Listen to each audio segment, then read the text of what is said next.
Madam, ఒక్కటి గుర్తుపెట్టుకోండి అమ్మా. నా జీవితంలో ఇప్పటివరకు నేను ఎవరికి తెలిసి నేను అన్యాయం చేయలేదమ్మా. పైగా నువ్వంటే నాకు నా సొంత చెల్లెమ్మవమ్మ నువ్వు. ఒక్కటి గుర్తుపెట్టుకో.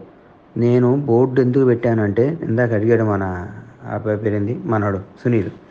నైట్ పూట ఆడు ఈడు వచ్చి అది అది పిచ్చి పిచ్చిగా చేస్తుంటే ఊరికే నైట్ తగిలిచ్చానమ్మ. ఒక్కటి గుర్తుపెట్టుకోమ్మా. నా ప్రాణం పోయినా నేను తప్పు చేయను. ఈ ఇల్లు నీది. నీ ఇంట్లో నేను కిరాయికుంటున్నా. అది గుర్తుపెట్టుకోమ్మా. ఇది రికార్డుకి ఎప్పుడు పెట్టుకో. ఈ ఇల్లు నీ ఇల్లమ్మా. నీ ఇంట్లో నేను రెంటుకుంటున్నా తల్లి. అది గుర్తుపెట్టుకోమ్మా. ప్రాణం నీకు అప్పుడు ఆపద వచ్చి ఏ పని ఉన్నా అన్నా నాకు ఈ పని చేయని చెప్పమ్మా. ఈ ఇండియాలో నా చేతనైన ప్రతి పని నీకు చేసి అట్లా నిలబెట్టకుంటే నన్ను అడగమ్మా. నువ్వు నన్ను నమ్మమ్మ. ఎప్పుడైనా గుర్తుపెట్టుకో. నీ రూపాయి నాకు వద్దమ్మా. నువ్వు ఆడదాని పైసలు నేను తీసుకుంటే నేను నాశనం అయిపోతా. ఒకటి గుర్తుపెట్టుకో. నేను ప్రతి నెల నీకు రెంట్ ఇస్తా తల్లి. నేను అంతే. నువ్వంటే నాకు చాలా ఇష్టం, గౌరవం, ప్రేమ, అభిమానం. బై గాడ్ నా పిల్లల సాక్షిగా చెప్తున్నాను. అంటే నా గౌరవం, ప్రేమ, అభిమానం.